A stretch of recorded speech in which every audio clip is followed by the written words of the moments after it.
what I'm gathering and has also been my approach is when I lose myself from that space of observation that you were speaking about earlier, the approach that I take is cessation of thought.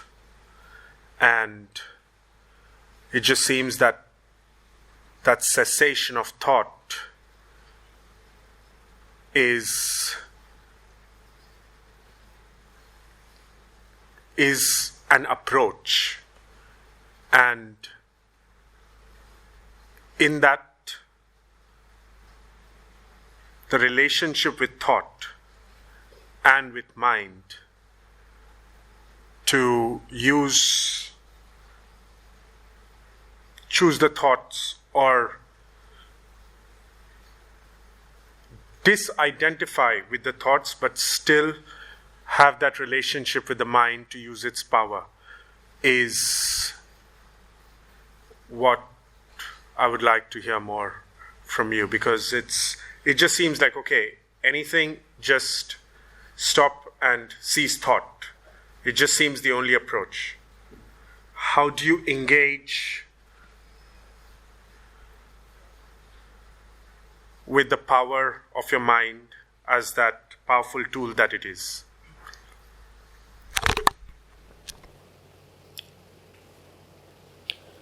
Thought concerns possibilities. If there are possibilities, there would be thought. Thought concerns choices. If there is a decision yet to be made and several choices appear available, there would be thought.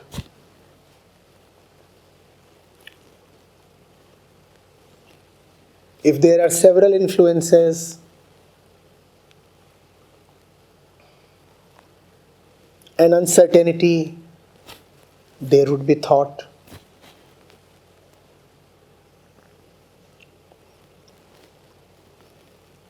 As long as there is lack of clarity, there would be thought.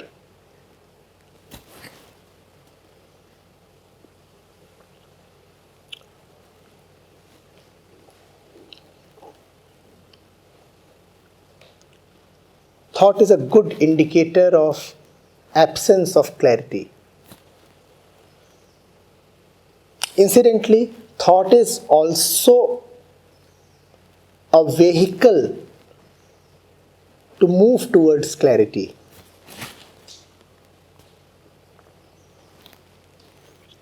That is the specific use of thought in living.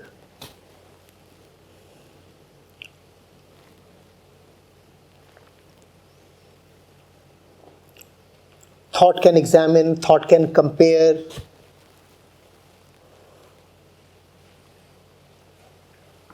Thought can correlate. Thought can use memory. Thought can project future. Thought can detect patterns.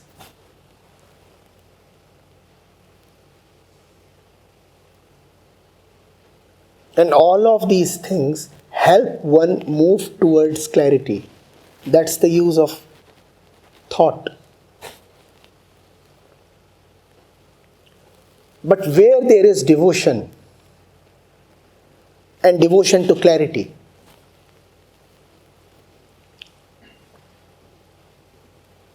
thought becomes useless. The decision has been taken. The matter is clear. The mind is settled and lucid.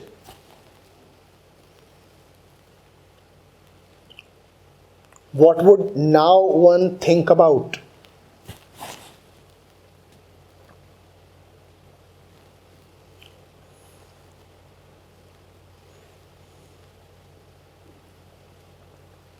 Look at this.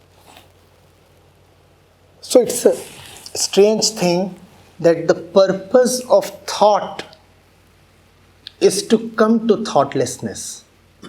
Thought is for the sake of clarity, and where there is clarity, there is thoughtlessness. Thought becomes redundant.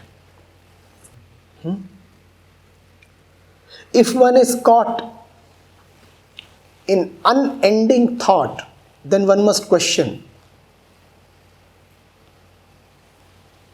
does he have any love for clarity? What is he using thought for? Or is he actually being used by thought? Remember that thought has a lot to do with the biological tendencies of the brain. The brain has its own agenda.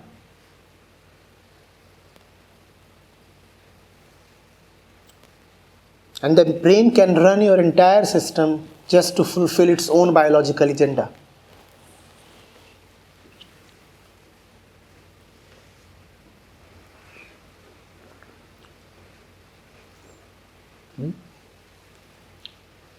You cannot just stop thinking.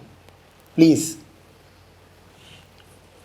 Thinking stops when you stop.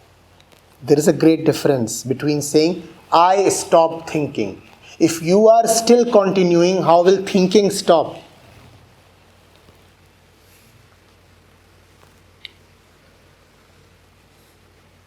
They will come and say, no, I'll think no more of them over the matter. And I smile.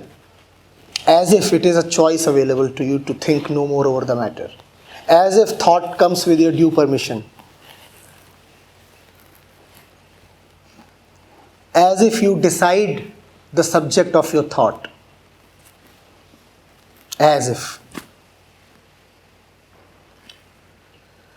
Thought ceases only when you cease. And you cease when you are submitted, devoted to that which you can either call as truth or clarity or whatever. Then your entire energy is either peacefully at rest or vigorously in action. In either case, it is not available to be dissipated through thought.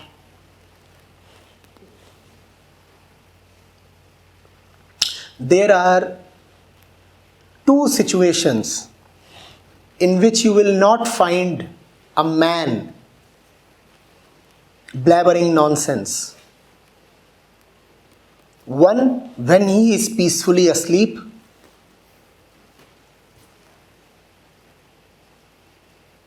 And two, when he is completely devoted to something noble. Except for these two situations, you would find him continuously uttering some rubbish or the other. Have you seen how all nonsense stops, totally stops?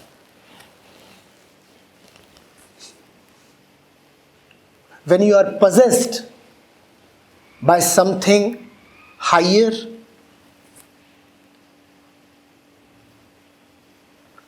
you then have no energy available to devote to nonsense.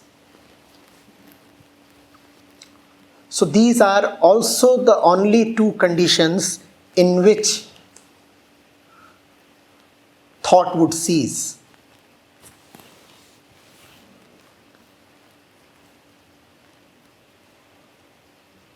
If you have come to that,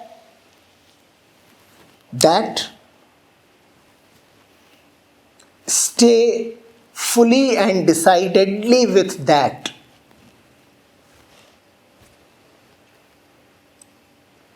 Stay peacefully asleep. There is no need for movement now. Just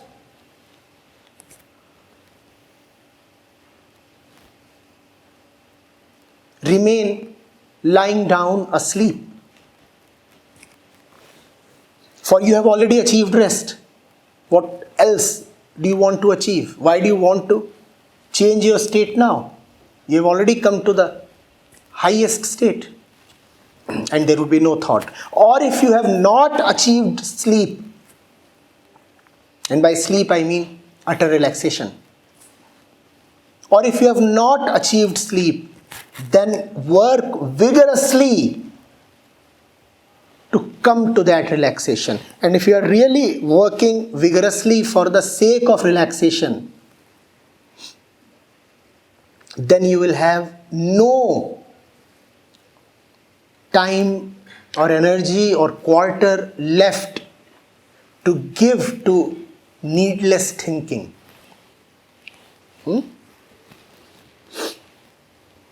I said needless thinking because thinking is not always needless. There are times when you must think. But the mark of good thought is that it exhausts itself. It comes to its own dissolution. The mark of bad thought is that it becomes self-serving and cyclical. It continues on and on without ever coming to any end.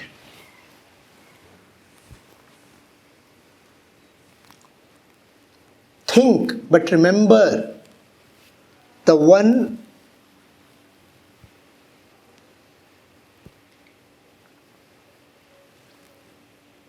for whose sake you are thinking.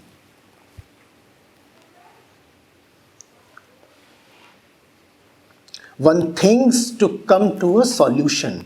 One does not think to remain thinking. Thinking must not become a pleasure in itself. Do not become a professional thinker. Just to follow to him. Thank you firstly for that. That was very clearing in a sense. One is, can you speak a little about the decision-making process? What you said, that once clarity emerges in any decision, and then that is the goal of thought, that is the role of thought. So that one. And the second, you said when you are with something noble. Stay put. Right. The noble that you're referring to is source? Yeah, just those two clarifications. The decision-making process, because there are a couple of decisions that are actually putting me in the cyclical form. There are two. And so how do you emerge into that clarity when you are in this cyclical zone? Or how do you make a decision that will emerge into clarity? And the other is the noble stay put. Yes. Has to do with what troubles you. Identify your troubles. So what is noble then? That which relieves you of your troubles. How to come to a decision then? Choose the option that relieves you of your troubles.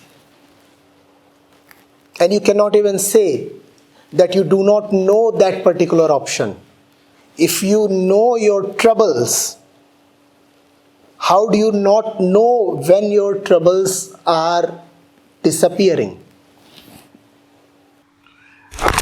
I have considered that route, but it just seems like escapism. If I choose what does not trouble me, then I will be escaping from the problem. It is not that you have to choose what does not trouble you. You have to unchoose being the one who is troubled. In choosing that which does not trouble you, you are choosing to remain yourself. You are saying, I'll remain myself and I'll choose those external situations that do not trouble the one I stubbornly am. For example, I am afraid of dark. Who am I? The one afraid of dark. So I'll only choose bright surroundings. And since darkness troubles me, so wherever I'll find darkness, I'll escape away. That's not what I'm talking of. I'm saying unchoose the one within who is afraid of darkness, who is troubled by darkness.